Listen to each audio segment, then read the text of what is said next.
ter quarto lá também. E a hora que as meninas vêm, a Eduarda, a Vitória, elas dormem no colchãozinho no chão, né?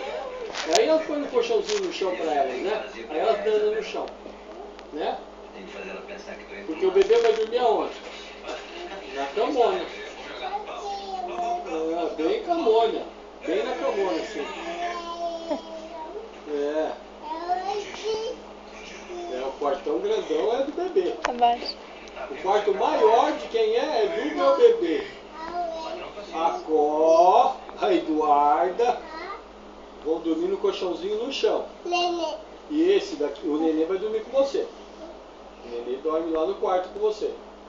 Agora a Júlia vai dormir no outro quarto, né? A Júlia dorme no outro quarto. No quarto da Júlia. A tia vai ter um quarto, outro quarto que é da tia. Aí a tia vai dormir na cama junto com o tio. Vai dormir eu e a tia vamos dormir numa cama. E o bebê vai dormir aonde? Nenê. Vai dormir com o Nenê no outro quarto. Nenê.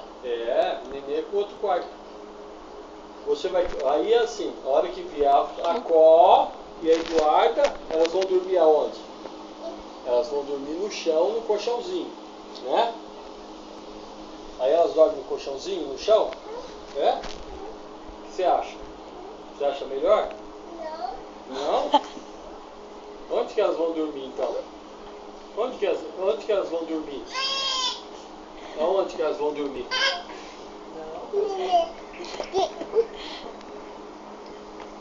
Vai colocar o Nenê aí embaixo? Soltou. Você tentou?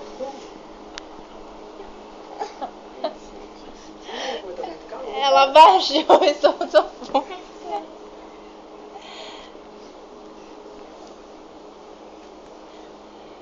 Ela fica torta. Nenê. Vai dormir. Aí quem que vai dormir no quarto grande? Ué? Vai tampar o Nenê assim? Mãe, vai lá no mercado? Mas não tá muito perto pra você andar de bicicleta. Fala tchau. Fala tchau pro tio Ju.